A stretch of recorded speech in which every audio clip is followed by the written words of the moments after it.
მოგესალმებით ძირფას რადიოს მსმენელებო, თქვენს მე გადაცემა წიგნებს, რომელსაც რადიო შოკოლადი და ჯეოსელი წარმოგიდგენთ. გადაცემა ეთერში გადის ხოლო ხუთშაბათ საღამოს 6 საათზე. გადაცემის მოსმენა ასევე შესაძლებელია ონლაინ ვებგვერდზე radioshokoladi.com. ჩანაწერების ხილვა კი რადიო შოკოლადისა და ჯეოსელის Facebook-ის გვერდებზე არის შესაძლებელი. დღეს ჩვენ ვლაპარაკობთ ნობელიატებზე ტრადიციულად და გვინდა ვილაპარაკოთ გერმანელ ნობელიატებზე. გერმანია ნობელის ცნობილი ქვეყანა ლიტერატურის თვალსაზრისით, მეოთხე ადგილზე არის ქვეყნებში 8 ნობელის ლაურეატი ყავს გერმანიას. ლიტერატურის დარგში მოგეხსენებათ აქ წარუშლილი და სერიოზული ლიდერია საფრანგეთი 16 ნობელიატით, შეერთებული შტატები 11-ით, გაერთიანებული სამეფო 10-ით და გერმანია არის მეოთხე ადგილზე, იყოფს ამ მეოთხე ადგილს შვედეთთან ერთად 8 კაცით, მაგრამ ამავე დროს უნდა ვთქვათ, რომ გერმანულენოვანი ლიტერატურის შემთხვევაში ეს უკვე მესამე ადგილია, იმიტომ რომ პირველი არის ინგლისური 27, ფრანგული 16 და გერმანული 13. ანუ გერმანულენოვანი ავტორები გარდა იმ 8-ისა, რომელიც გერმანიის სახელმწიფოს წარმოადგენენ, ასევე არიან წარმოდგენილი ავსტრიის, შვეიცარიის მხრიდან და ერთხელ ეს მოხდა შვედეთის მხრიდანაც. ჩვენ ვისაუბრებთ ყველა მათგანზე, უპირველეს ყოვლისა უნდა ვთქვათ, რომ პირველი ლაურეატი გერმანიას ყავს თეოდორ მომზენის სახით, რომელიც ძალიან უჩვეულო ლაურეატი გახლავთ იმ თვალსაზრისით, რომ იგი ნაკლებად იყო ლიტერატორი, უფრო მეტად იყო ისტორიკოსი, ისტორიის ფილოსოფოსი, რომის ისტორიის მამა, შეიძლება ითქვას ისტორიული მწერლობის უდიდესი ცოცხალი წარმომადგენელი, ასე აღინიშნა მაშინ, როდესაც 1902 წელს მას მიენიჭა ნობელის პრემია ლიტერატურის დარგში, ის იყო მეორე ლაურეატი ფრანგის სული პრუდომის შემდეგ. ძალიან ძნელია გადავაფასოთ ის თუ რა არის თეოდორ მომზენი, თუნდაც ლიტერატურისთვის, იმიტომ რომ თეოდორ მომზენი ეს არის უზარმაზარი ფიგურა, მან ფაქტობრივად მეცნიერულად შექმნა რომის ისტორია, მაგრამ ეს გააკეთა ისე, როგორც ამას დიდი მწერლები, დიდი მხატვრები აკეთებენ, მისი ისტორია იკითხება შესანიშნავად და მან ამ ისტორიაში ჩადო ის, რაც ნაკლებად არის ხოლმე ისტორიაში, მიზეზშედეგობრივი კავშირები, დაახლოებით ისეთი ისტორია არის რომის დაწერილი, როგორც იქნებოდა რომის რომანი, ამიტომ შეიძლება ითქვას, რომ ნობელის პრემიის კომიტეტმა სერიოზულად გამოიცნო, როდესაც ამ კაცს ანიჭებდა ნობელის პრემიას, ის მომენტისთვის ძალიან უკვე მოხუცი გახდათ, სერიოზულად მნიშვნელოვანი იყო მისთვის ამ პრემიის მინიჭება, არის ხალხი, რომელსაც უხარია პრემიის მინიჭება, არის ხალხი, რომელსაც მე მგონი ვერც გაიგო რას ნიშნავს ნობელის პრემიის მინიჭება, მაგრამ ამაზე ახლა ბევრს არ ვილაპარაკებ. ქრისტიან მატიას თეოდორ მომზენი იყო ნობელის პრემიის პირველი ლაურეატი გერმანიის მხრიდან. 1 წლის შემდეგ 1903 წელს იგი გარდაიცვალა. ეს არის დიდი მეცნიერი, ისტორიკოსი, იურისტი, ჟურნალისტი, რაც თავარია იყო დიდი პოლიტიკოსი, არქეოლოგი და მან ფაქტობრივად თავიდან ბოლომდე შექმნა რომის ისტორია, ვერავინ, ვისაც რომი აინტერესებს, ვერაულის გვერდს ამ უზარმაზარ ფიგურას. ამის შემდეგ დიდი ხანი არ გასულა, როდესაც შემდეგი ლაურეატი გაუჩნდათ გერმანელებს, ეს იყო 1908 წელი, როდესაც რუდოლფ ქრისტოფ ოიკენმა მოიპოვა ნობელის პრემია. ესეც უჩვეულო შემთხვევა გახლავთ, ვინაიდან ამ შემთხვევაში არა ისტორიკოსი, მაგრამ არც მწერალი, არამედ ფილოსოფოსი გახდა ნობელის პრემიის ლაურეატი. ეს არის ეგრეთ წოდებული სიცოცხლის ფილოსოფიის უზარმაზარი წარმოადგენელი. უნდა ისიც ითქვას, რომ ორივე ეს დიდი ნობელიატი, პირველი ნობელიატები გერმანელები განათლებით არიან ჩემი კოლეგები, კლასიკური ფილოლოგიის წარმოადგენლები, კლასიკური ფილოლოგია დაამთავრა რუდოლფ ქრისტოფ ოიკენმაც, იყო მისი დისერტაცია იყო არისტოტელეზე, იგი ქადაგებდა ფილოსოფიას, რომელსაც ახლა ეძახიან ეთიკურ აქტივიზმს, ფანტასტიკური ფილოსოფია არის, უბრალოდ მომავლის ფილოსოფოსებმა ის შეიძლება ითქვას ცოტა ჭრილში მოაქციეს, ვინაიდან სხვა ფილოსოფია, სხვა ტიპის ფილოსოფია გახდა უფრო მნიშვნელოვანი მე-20 საუკუნისთვის, თუმცა ეთიკური აქტივიზმი რომელიც არ აწყენდა სწორედ გერმანიას არც მაგ პერიოდში და არც შემდგომში, ნამდვილად იყო ის, რაც სერიოზულად იმსახურებდა აღნიშნას და აღინიშნა კიდევაც ასეთი მაღალი პრემიით, როგორც არის ნობელის პრემია ლიტერატურის დარგში. ამის შემდეგ გერმანელმა პოეტმა და მწერალმა ძალიან ცნობილმა პაულ იოჰან ლუდვიგ ფონ ჰაიზემ მიიღო ნობელის პრემია. ეს მოხდა 1910 წელს. ეს იყო პოეტი, დრამატურგი, რომანისტი, ამავე დროს ავტორი 177 მოთხრობისა, მაგრამ მთავარი მისი შემოქმედებისა პოეზია იყო და 60 დრამა, რომელიც მან დაწერა. ესეც კლასიკური ფილოლოგიის წარმომადგენელი გახდათ. განათლებით გერმანია მოგეხსენებათ არის კლასიკური ქვეყანა, კლასიკური ფილოსოფიისა, კლასიკური მუსიკისა და კლასიკური ფილოლოგიისა და ეს პირველი ნობელიატები იყვნენ სწორედ ამ დარგის წარმომადგენლები. შესანიშნავი პოეტი გახლავთ ჰაიზე, დღესაც საკმაოდ პოპულარული არის გერმანიაში. მისი პიესები ახლაც იდგმება, ასე რომ ამ შემთხვევაში ნობელის პრემიის ლაურეატი დავიწყებული არავითარ შემთხვევაში არ არის. რასაც ძალიან მალე 1912 წელს უნდა აღინიშნოს საუკუნის დასაწყისში გერმანული ლიტერატურის და გერმანულენოვანი ლიტერატურის ძალიან დიდი აქტივობა. 1912 წელს სრულიად დამსახურებულად მოიპოვა ნობელის პრემია დიდმა გერმანელმა დრამატურგმა გერჰარდ იოჰან რობერტ ჰაუპტმანმა. ჰაუპტმანი, რომლის ლიტერატურული ნატურალიზმი არის ცნობილი, არის ძალიან სერიოზული და დიდი დრამატურგი. მისი შესანიშნავი პიესა მზის ამოსვლის წინ შოკში აგდებდა გერმანულ საზოგადოებას თავისი სიმართლის მთქმელობით. პირველად აჩვენა ალკოჰოლიზმის მაგალითები და საერთოდ სულიერი და მორალური გადაგვარების მაგალითები აჩვენა ნატურალისტურ პიესებში. ძალიან ძლიერი ფიგურა, რომ კონდეს წარმოდგენა თვითონ ჰაუპტმანზე მის პიროვნებაზე, შეგვიძლია გავიხსენოთ, რომ თომას მანის რომანში საუბერბერგში, ანუ ჯადოსნურ მთაში მინჰერ პეპერკორნის სახე, ეს მონუმენტური სახე უზარმაზარი სიცოცხლის სიყვარულისა, რომელიც თვითმკვლელობით თავდება, არის აღებული გერჰარდ ჰაუპტმანიდან, მისი ფიგურიდან. ასეთი იყო, როგორც ჩანს გერჰარდ ჰაუპტმანი თომას მანის შეხედულებით. ეს იყო მეოთხე ნობელიატი გერმანულ ლიტერატურაში 1912 წელს. ამის შემდეგ დიდი ხანი გამოხდა, საკმაოდ დიდი ხანი გამოხდა, სანამ სწორედ 1929 წელს თომას მანმა აიღო ნობელის პრემია, როგორც იქ აღინიშნა ძირითადად ბუდენბროკებისთვის, თუმცა ამ დროს მას უკვე დაწერილი აქვს ჯადოსნური მთა, რა თქმა უნდა დაწერილი არის მის მოთხრობების შედევრები, მათ შორის სიკვდილი ვენეციაში, ტონიო კრეგერი და სხვები. ნობელის პრემია მისთვის აღმოჩნდა ძალიან სერიოზული დარტყმაც კი, იმიტომ რომ კინაღამ ასე თქვათ შეაფერხა მისი მწერლობა, მაგრამ გადაიტანა ეს დიდებით გამოცდა გადაიტანა და ამის შემდეგ შესანიშნავი რამდენიმე რომანი დაწერა, ყოველ შემთხვევაში ამის მერეა დაწერილი იოსები და მისი ძმები და ამის მერეა დაწერილი დოქტორი ფაუსტუსი, ასევე ის წიგნი, რომელსაც მთელი ცხოვრება წერდა თომას მანი და დაუსრულებელი დარჩა ფელიქს კრულის აღსარება, ავანტიურისტული რომანი, სრულიად მოულოდნელი და წარმოუდგენელი ამ ტიპის მწერლისაგან. მოგესალმებით, თომას მანი მსოფლიო ლიტერატურის ერთ-ერთი ყველაზე დიდი სახელია, რომელმაც ძალიან სერიოზული წვლილი შეიტანა კლასიკური მოდერნიზმის განვითარებაში, ვინაიდან იგი იცნობდა მშვენივრად თანამედროვე მეთოდებს, მაგრამ კლასიკურად წერდა, ყოველ შემთხვევაში იმ პერიოდში, როდესაც მას მიენიჭა ნობელის პრემია, იგი არ იყო, ასე ვთქვათ, პოსტმოდერნისტული და თუნდაც ესე იგი უაღრესად რთული მოდერნისტული ფორმების მომხრე. სამაგერო საკმაოდ ძნელი ავტორია, იმიტომ რომ უაღრესად განათლებული არის და მთელი მისი ნაწარმოებიდან მოდის ნაკადი ინფორმაციისა,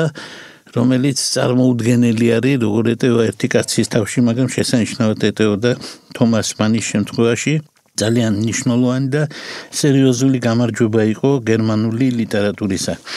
ამის შემდეგ ფაქტობრივად გავიდა თითქმის ნახევარი საუკუნე გერმანელებს არ ჰქონდათ ნობელის პრემია. გერმანულენოვანი ავტორები იღებდნენ ნობელის პრემიებს, მაგრამ გერმანელები არა, სანამ 1972 წელს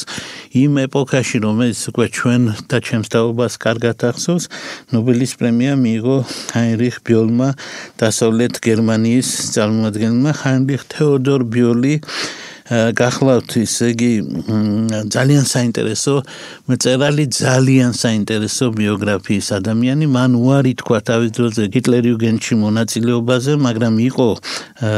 ჯარისკაცი, იყო მამაცი ჯარისკაცი თავის არმიაში. 4-ჯერ დაიჭრა. 1945 წელს ამერიკელებს ჩაუვარდა ტყვედ, საიდანაც მომავალში გათავისუფლდა, იყო პენ-კლუბის პრეზიდენტი, პენ-ცენტრის დამაარსებელი, კაცი, რომელმაც შეიფარა მაგალითად ალექსანდრე სოლჟენიცინი თავისთან სახლში, ავტორი უბრწყინვალესი რომანებისა, რომელთა შორის, რა თქმა უნდა, გამორჩეული არის ქალბატონის პორტრეტი ინტერიერში და შესანიშნავი მისი რომანები, ბილიარდი და რაც თავარია კლოუნის თვალთახედვით. ბრწყინვალე მწერალი, კატერინა ბლუმი შელახული ღირსების და სხვა რომანების ავტორი, ორგზის ნამყოფი საქართველოში და ძალიან სერიოზული ამბები უკავშირდება მის საქართველოში ვოიაჟს. იგი რა თქმა უნდა ღრმად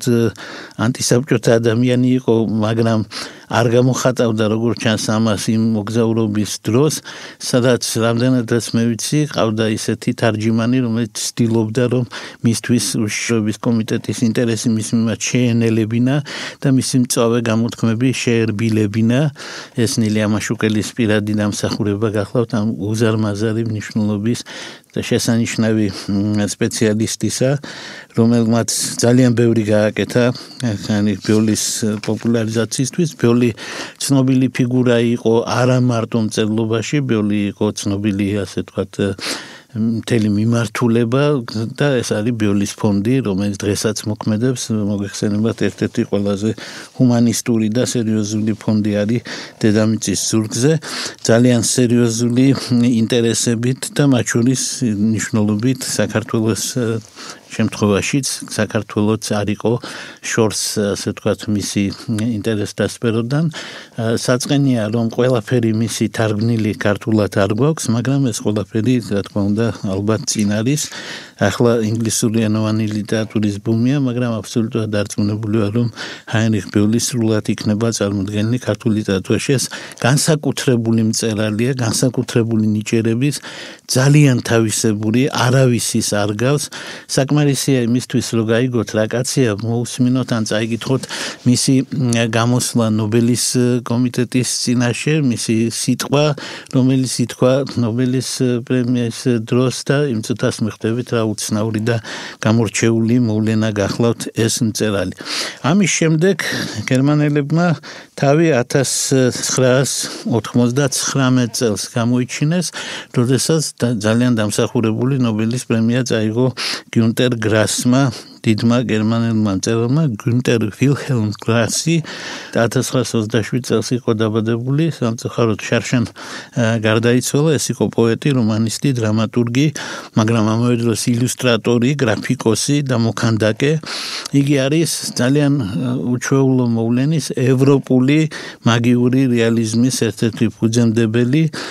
და მისი რომანი თუნუქის დოლი, რომელიც სხვა შორის პოპულარული გახდა იმის შემდეგ, რაც ოსკარი მოიგო მისმა კინოვერსიამ. ეს გახლავთ რომანთა რომანი, შეიძლება ითქვას ევროპულ ლიტერატურაში, ვინაიდან აქ ლაპარაკი არის ისეთ რამეებზე, რომელიც მარტო ლიტერატურაში შეიძლება მოხდეს და მარტო მაგიური რეალიზმის ლიტერატურაში შეიძლება მოხდეს. თანამედროვე ევროპული ლიტერატურის ერთ-ერთი ფუძემდებელი. გერმანელები ყველაზე ნაკლებად არიან ხოლმე ფორმის ცვლილებების მომხრე, ანუ მე მის თქმა მინდა, რომ ძალიან სერიოზული გარდაქმნა როცა ხდებოდა რომანისტიკაში, ძირითადად აქ იყვნენ, ასე ვთქვათ, თქვათ ჯოისი, აქ იყო მარსელ პრუსტი, აქ იყო კაფკა, მაგრამ იშვიათად გერმანულენოვანი კაფკა, მაგრამ ძალიან იშვიათი იყო ცვლილებები, ასეთი ლიტერატურული ხასიათის ღრმა მანიფესტები და ასე შემდეგ ცვლილებები გერმანიაში, სადაც ინდივიდუალიზმი გაცილებით უფრო დაფასებულია ვიდრე კოლექტიური გაერთიანებები, მაგალითად მას შემდეგ რაც თავის დროზე რომანტიკოსებმა ეს გაიარეს და მე მგონი იმის შემდეგ ნაკლებად არის ინტერესი ასეთი ტიპის გაერთიანებებისა. გერმანიას ახლაც ყავს უზარმაზარი მწერლები, რომლებიც ჩემი აზრით იმსახურებენ ნობელის პრემიასაც, მაგალითად მარტინ ვალზერს დავასახელებდი, მაგრამ არ დაინახეს ასე ნობელის კომიტეტში. გერმანიას ნაკლებად წყალობენ, რაც მართალია, მაგრამ კიდევ ერთი უცნაურობა მოხდა 2009 წელს. ეს არის ისე იგი უკანასკნელი გერმანელი ნობელიატი, ეს გახლავთ ჰერტა მიულერი, ამჟამად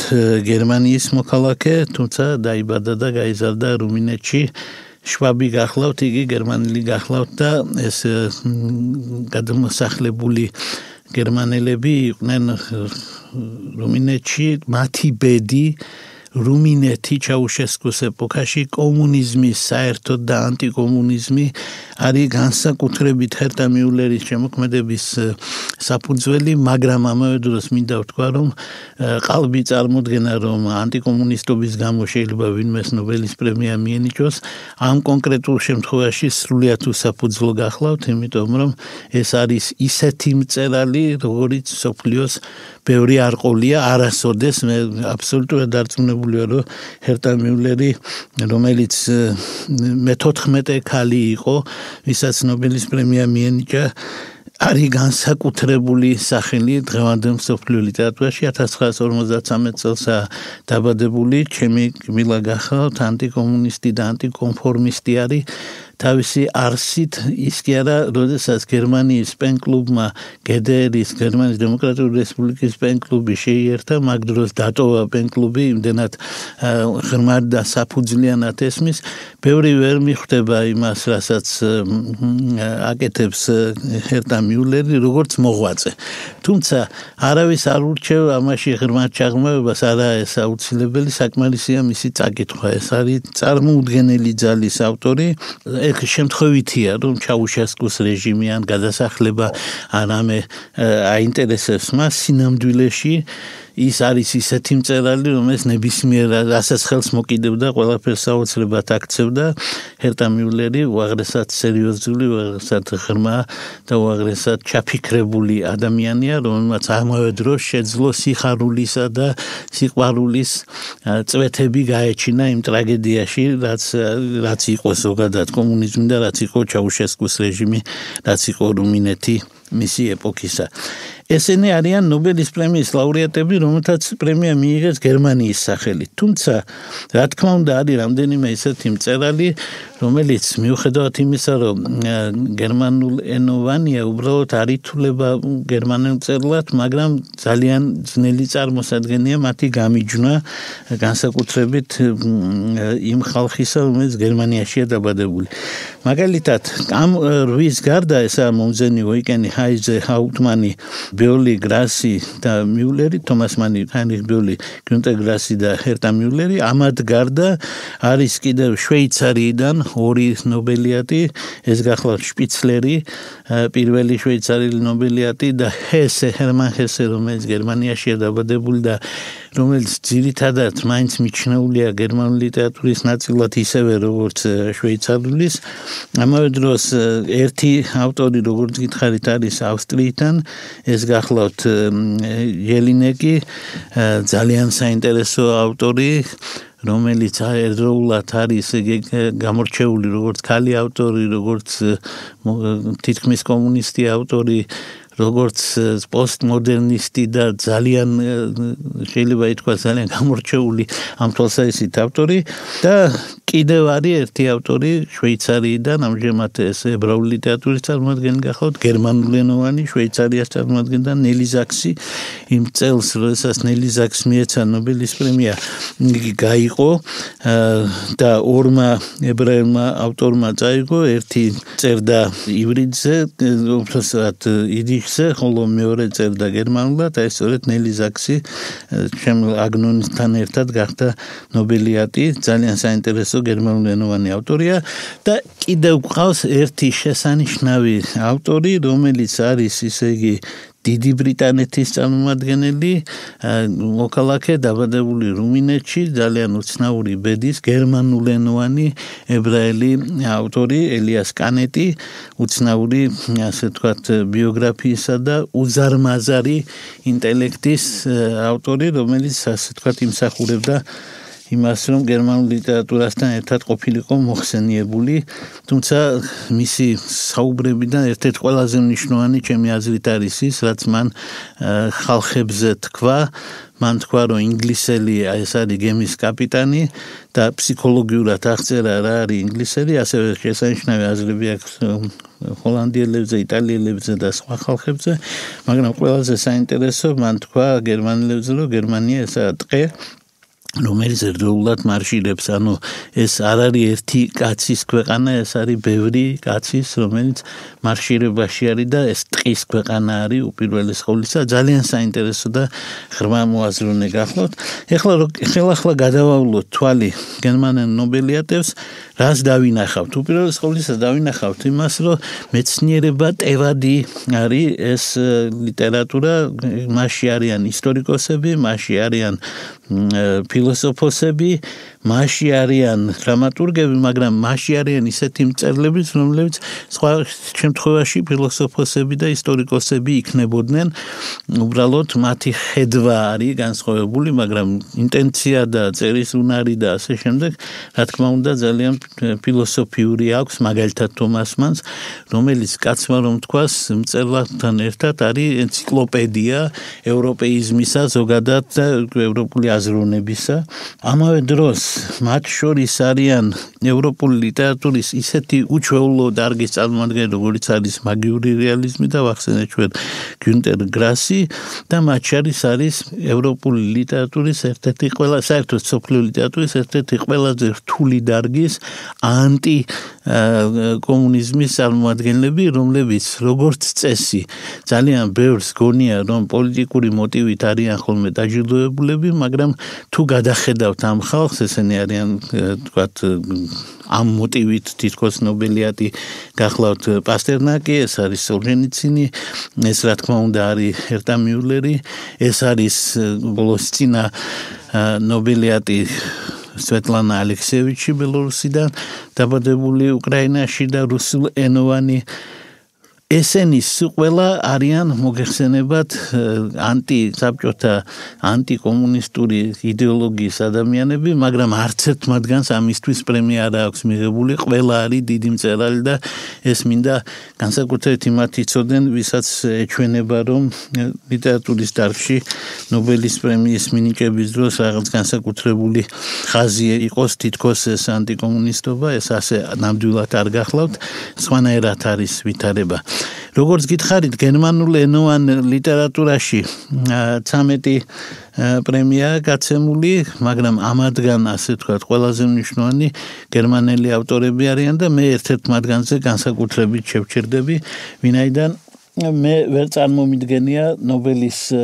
პრემია საერთოდ იმ ადამიანის გარეშე, ვინც არის თომას მანი და საინტერესო არის, როგორ იქნა მინიჭებული, რატომ გაესვა ხაზი ბუდენბროკებს 1929 წელს მიცემულ პრემიაში, როდესაც მაგ დროისთვის სხვა ძეგლებიც, რომელიც აშკარად აღემატება ბუდენბროკებს, ქონდა გამოცემული. რაღაცა განსაკუთრებული არის, მე მგონი, ამ მინიჭებაში, აი სიტყვასიტყვით ასეა ნათქვამი, ძირითადად მისი დიდი რომანისთვის, ბუდენბროკებისთვის, რომელმაც გააზარდა ჩვენი შემეცნება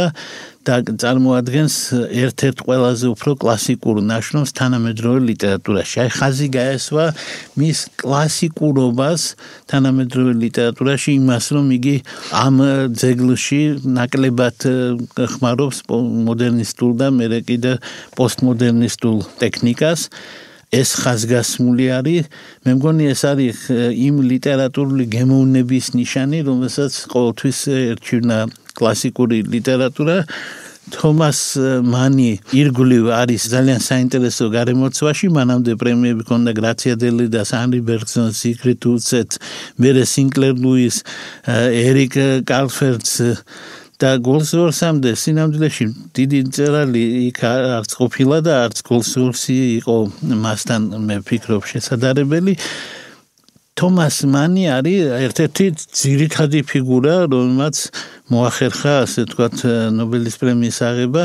მაშინ, როდესაც ასეთი მწერლები თითქოს ირგვლივ არ ჩანდნენ. მე ძალიან მაინტერესებს,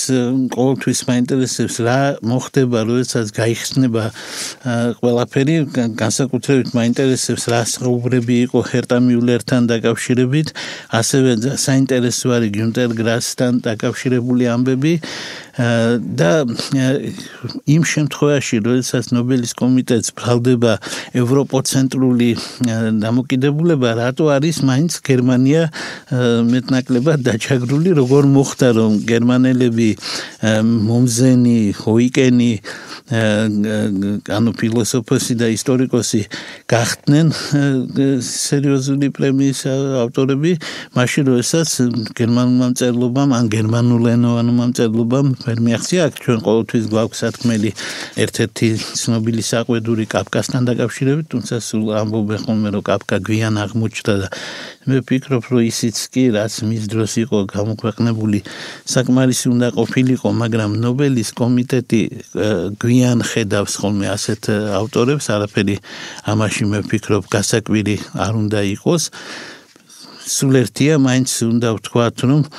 გერმანული ლიტერატურა და გერმანულენოვანი ლიტერატურა წინაშე ამ ლიტერატურის წინაშე ცოტა ვალში დარჩა, მე ვფიქრობ, ნობელის კომიტეტი. რა მოწონთ გერმანული ლიტერატურიდან ჩვენ უკვე დავინახეთ. მოწონთ კლასიკურობა მისი, მოწონთ მისი ფუნდამენტურობა, მისი სამეცნიერო საფუძველი, ანუ მოწონთ ის, როგორც დიდი და სერიოზული ლიტერატურული საფუძვლის მქონე შესანიშნავი და უმაღლესი დონის წარმოადგენლებით, მაგრამ ნახეთ, ახლა ბოლო ხანებში თომას მანიდან დაწყებული მხოლოდ ზედიდი მწერლები იღებენ ნობელის პრემიას. ანუ აქ ისეთი შემთხვევა, რომ უბრალოდ კარგმა მწერალმა მიიღოს ნობელის პრემია უკვე აღარ არის თომას მანი, არის ჰაინრიხ ბიოლი, არის გიუნტერ გრასი, არის ჰერტა მიულერი. ესენი არიან მსოფლიოს მწვერვალები, ასე ვთქვათ, ამიტომ რაიმე შეღავათი გერმანულენოვანი და გერმანელი მწერლებისადმი არ არის. მე არ შევადარებდი, მაგრამ თუ გავიხსენებთ მაგალითად ისეთ ამბებს, როგორიცაა ფრანგებისადმი სიმპათიებს, იქ მე ვფიქრობ, რომ ყველა ერთნაირად თანაბარი დონის არ იყო, მაგრამ როგორც ხედავთ, ძალიან შვენიერად დაინახა ეს ყველაფერი ნობელის კომიტეტმა. მინდა ერთი სიმართლეც თქვა, ნობელის პრემიის მინიჭება ყოველთვის არის ძალიან სერიოზული ამბავი და ყოველთვის არის სერიოზული ამბავი გერმანიისთვის, იმიტომ გერმანიისთვის ეს მუდმივად არის დღესასწაული. იმიტომ რომ გერმანიაში თუ კი ვინმეს ანიჭებენ ნობელის პრემიას, იმას ეს უხარია, განსხვავებით ზოგიერთებისგან, რომელმაც კიდევ ერთხელ მინდა ვთქვა, ზოგიერთს უბრალოდ არის მე მაქვს წინადადება, არ მიანიჭონ ნობელის პრემია იმ ადამიანებს, რომელთაც ის არ უხარიათ, არ მიაჩნიათ არაფრად. მიანიჭებინათ ისეთი ხალხისთვის, რომელსაც გაუხარდებოდა ეს, რა თქმა უნდა, იქნებოდა ძალიან სერიოზული ამბავი. აბსოლუტურად დარწმუნებული ვარ, რომ ყველა ნობელიატი თანაბარი ძალის არ არის დღეს გერმანელებიდან ძალიან იშვიათი არ ახლა მე ეჭვება რომ სპეციალისტების გარდა ვინმე კითხულობდეს მომზენს მე ეჭვება რომ სპეციალისტებიც კი უიკენდ სერიოზულად კითხულობდნენ დღეს ჰაიზე გერმანიაში პოპულარულია სოფლიოში ნაკლებად ჰაუპტმანი სულ უფრო ნაკლებად და ნაკლებად ითქმება მაგრამ ამის შემდეგ რაც ხდებოდა ნობელის კომიტეტში ვისაც ანიჭებდნენ გერმანელებს გეუბნებით ეს იყო დიდი მწვერვალები და ისინი არიან კიდევაც თანამედროვე მსოფლიო ლიტერატურის ერთ-ერთი ყველაზე უფრო მაღალი წერტილები ამიტომ მე ვფიქრობ რომ განსაკუთრებით დასაფასებელია თავის დროზე დანახული თომას მანი არა 40-იან წლებში არა იოსებ და მისი ძმების დაწერის შემდეგ და არა მას შემდეგ რაც ნელმა მსოფლიო ომი პირველ წელად აღიარა არამედ სწორედ მაშინ როდესაც მას შეიძლება ითქვას გამხნევება ჭირდებოდა ნობელის პრემია მას მიენიჭა მაშინ როდესაც მასში ხდებოდა გარდაქმნა გერმანელი და მსოფლიო მოქალაქეს გადადიოდა იგი განსხვავებით მისი ძმისგან რომელსაც აღემატება თომას მანი როგორც წერალი მაგრამ აშკარად რომელსაც ჩამორჩებოდა როგორც პოლიტიკური მოაზროვნე იმიტომ ის ლიბერალი იყო თავიდანვე მისი ძმა აი ძმისგან განსხვავებით მასში ნაციონალისტური ელემენტი ძალიან ძლიერი იყო სანამ მან თავის თავში არ იპოვა ძალები და არ დაამარცხა ეს თავარი წიგნი ჩემი აზრით მას უკვე ჰქონდა დაწერილი ეს გახლავთ ზაუბერბერგი ანუ ჯადოსნური მთა წიგნი რომელმაც თავი მოუყარა მათ შორის ნობელიატებს მაგალითად არ არის დასამალი რომ როდესაც წაიკითხავ ჯადოსნურ მთას გექნება წარმოდგენა არა მარტო მაღალი გერმანული ლიტერატურის შესახებ არამედ იმ უამრავი ადამიანის შესახებ რომელთა შორის ბევრი ნობელის პრემიის ლაურეატიცაა ჩვენ უკვე ვახსენეთ ჰაუპტმანი რომელიც მიჰერი სახით პეპერკორნის სახით არის რომანში გამოყვანილი მაგრამ ჩვენ ასე უნდა ვთქვათ ჯოსუე კარდუჩი რომლის ექსტრა კლასის სპეციალისტი გახლავთ ლეონ კავალოს სახიდან კომპოზიტორ ლეონ კავალოს სახიდან აღებული შესანიშნავი ლიტერატურული პერსონაჟი ლოდოვიკო სეტემბრინი რომელიც კარდუჩის ციტირებას ახდენს ხოლმე ძალიან ხშირად და რომელიც დიდი სპეციალისტი არის სწორედ ამ ტიპის ლიტერატურისა ასევე მე ვიტყოდი რომ არ დაიმალა თომას მანს არ დაემალა ნობელის პრემიის ისეთი ლაურეატები როგორც არის მომზენი როგორც არის ჩვენს მიერ ნახსენები უიკენის ყველა რაღაცნაირად აისახა მის ნაწარმოებებში და ძალიან მნიშვნელოვანი გავლენა ამან მოახდინა შემდგომი დროის ლიტერატურაზე მე ვფიქრობ რომ ის რომ თომას მანის შემდეგ დიდხანს არ გაიცემოდა გერმანელზე პრემია ეს არ არის გასაკვირი იმიტომ ასეთი სახელის შემდეგ ისეთი ეს ლოდი ჩავარდა ასე ვთქვათ ოკეანეში და იმხელა ტალღები გამოიწვია რომ ძალიან დიდი უნდა ყოფილიყო გერმანელი მწერალი რომ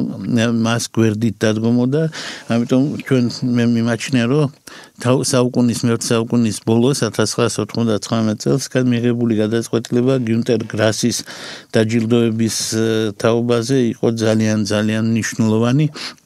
როდესაც გერმანულ ლიტერატურამ როგორც იქნა დაიბრუნა ადგილი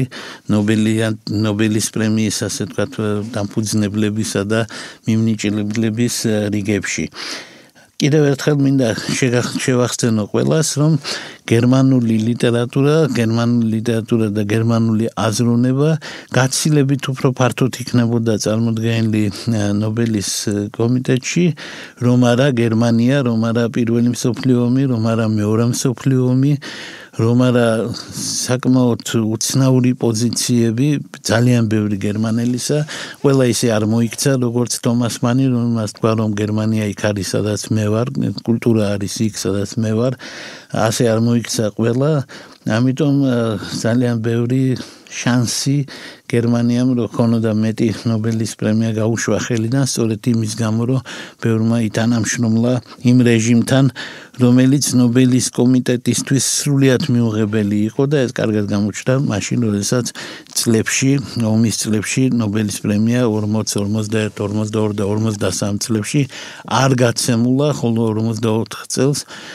გაიცა იანსენმა წაიღო მაშინ იოჰანეს ვილჰელმ იანსენმა დიდმა დანიელმა პოეტმა და მერე მოყვა გაბრიელა მისტრალი დიდი ჩილელი პოეტი ქალი ასე რომ ამ შემთხვევაში აშკარა იყო გერმანიის პოლიტიკური მონაწილეობის გამო მათი ამოგდება ნობელის კომიტეტის სიიდან რაც სრულიად არ არის გასაკვირი იმიტომ რომ ბოლოს ეს ჰუმანისტური პრემიაა და ნამდვილად ძნელია წარმოვიდგინოთ იმ ადამიანების თვის მისი მინიჭება რომლებიც კაციჭამიობას ამართლებდნენ და სამწუხაროდ გერმანულ ლიტერატურაში ასეთი ხალხი და ფილოსოფიაში იყო მაგრამ დავიმახსოვროთ რომ გერმანელებს ყავთ თომას მანი უზარმაზარი ასე ვთქვათ სახელი ნობელის პრემიის ისტორიაში და მათ ცოცხალი ყავთ ჰერტა მიულერი ასევე ვებერთელა ფიგურა გერმანულენოვანი ლიტერატურისა ნობელის პრემიის ლაურეატი სიამაყე ამ პრემიისა მე ვთვლი რომ ჰერტა მიულერისა და უკანასკნელი ბოლოსწინა ლაურეატის სვეტლანა ალექსეევიჩის ტანდემი ძალიან სერიოზულ მნიშვნელობას ანიჭებს თვითონ ნობელის პრემიას და ნობელის კომიტეტს შეგახსენებთ რომ რადიო შოკოლადის ეთერში თქვენ უსმენთ გადაცემა წიგნებს რომელიც ეთერში გადის ყოველ ხუთშაბათს საღამოს 6 საათზე გადაცემას რადიო შოკოლადი და ჯეოსელი წარმოგიდგენთ გვისმინეთ ონლაინ მისამართზე radioshokoladi.com გადაცემების ჩანაწერების მოსმენა რადიო შოკოლადისა და ჯეოსელის Facebook-ის გვერდებზე არის შესაძლებელი გამოგვეხმაურეთ მოგწერეთ Facebook-ის გვერდზე თქვენი კითხვები რჩევები და სურვილები ჩვენ აუცილებლად მათ უპასუხებთ ერთ სპეციალურ გადაცემაში დღევანდელ გადაცემაზე მუშაობდნენ ავტორი და წამყვანი ლევან ბერძენიშვილი ჟურნალისტი და პროდიუსერი გიორგი ჭეიშვილი ხმის რეჟისორი დავით ჯორჯოლაძე